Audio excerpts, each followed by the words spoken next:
আসসালামু আলাইকুম। আশা করি সবাই অনেক ভালো আছেন। আজ আপনাদের সাথে পিঠার রেসিপি শেয়ার করব। এই পিঠাটা আমি সুজি আর চালের গুঁড়া দিয়ে বানিয়েছি, তবে আপনারা চাইলে শুধুমাত্র চালের গুঁড়া দিয়েও এই পিঠাটা বানাতে পারবেন। পিঠা বানানো কিন্তু খুবই সহজ। চলুন তবে মূল রেসিপিটা শুরু করা যাক।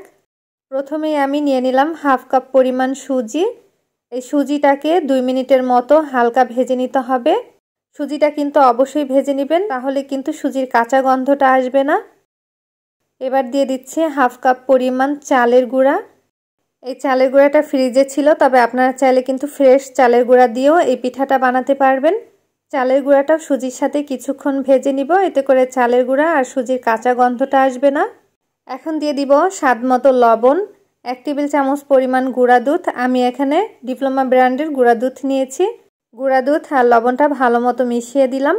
মেশানো হয়ে গেলে এর মধ্যে দিয়ে দিব পানি। আমি এখানে হালকা গরম পানি দিয়েছি 1 কাপ পরিমাণ, যেহেতু হাফ কাপ পরিমাণ সুজি আর হাফ কাপ পরিমাণ নিয়েছিলাম চালের গুঁড়া, তাই ডবল পরিমাণ দিয়ে দিলাম পানি। পানিটা কিন্তু হালকা গরম হতে হবে। পানিটা দেওয়ার পর খুব ভালো মতো নেড়ে মিশিয়ে দিলাম, আর চুলার আঁচটা কিন্তু একদম লোতে করে এই কাজটা করে নিতে হবে। এখন এই ডোটা চুলা থেকে নামিয়ে একটা বাটির মধ্যে নিয়ে নিচ্ছি। হালকা গরম থাকা অবস্থাতেই কিন্তু খুব ভালো মতো মেখে নিতে হবে, নইলে কিন্তু পরে শক্ত হয়ে যাবে। তবে এই পিঠাটা আপনারা চাইলে কিন্তু শুধুমাত্র চালের গুঁড়া দিয়েও বানাতে পারেন। ডোটা কিন্তু মেখে নেওয়া হয়ে গেছে। এবার এখান থেকে অল্প একটু ডো নিয়ে পিঠার ডিজাইন করে নিব। আমি আমার পছন্দ অনুযায়ী ডিজাইনটা করে নিচ্ছি। আপনারা চাইলে কিন্তু আপনাদের পছন্দ অনুযায়ী ডিজাইনটা করে নিতে পারবেন। একটা চামচ দিয়ে আমি একটু দাগ কেটে নিচ্ছি। একটা কিন্তু বানানো হয়ে গেছে, আর এই পিঠাটা কিন্তু একটু মোটা করে বানিয়েছি। আমি আপনাদেরকে বোঝার সুবিধার জন্য আরও একটি পিঠা বানিয়ে দেখাচ্ছি। এখান থেকে অল্প একটু ডো নিয়ে হাতের সাহায্যে গোল বলের মতো তৈরি করে 2 হাতের সাহায্যে একটু লম্বা করে নিলাম। এরপরে সাইডগুলো একটু সমান করে দিয়ে একটা চামচ দিয়ে ডিজাইন করে নিচ্ছি। আরও একটা পিঠা কিন্তু বানানো হয়ে গেছে।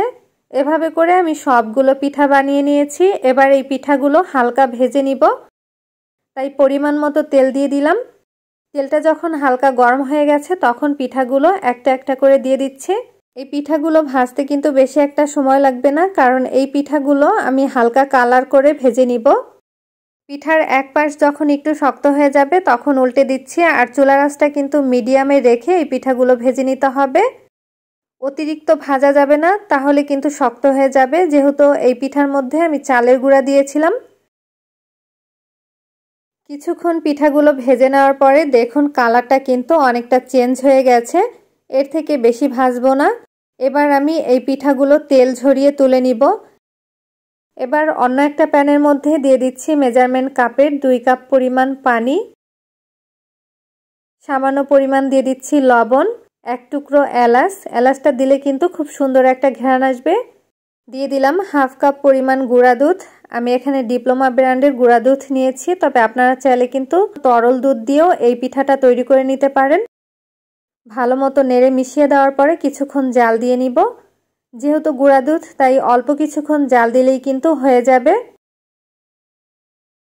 এবার আমি এই দুধের মধ্যে দিয়ে দিব খেজুরের গুড়। আমি এখানে লিকুইড খেজুরের গুড় দিয়েছি পরিমাণ মতো। আপনারা কিন্তু আপনাদের টেস্ট অনুযায়ী মিষ্টির পরিমাণটা বাড়িয়ে অথবা কমিয়ে দিয়ে নেবেন। আপনাদের কাছে যদি খেজুরের গুড়টা না থাকে, সেক্ষেত্রে আপনারা চাইলে কিন্তু চিনি দিয়েও এই পিঠাটা তৈরি করে নিতে পারবেন। খেজুরের গুড়টা ভালো মতো মেশানো হয়ে গেলে আরও কিছুক্ষণ জাল দিয়ে নিব।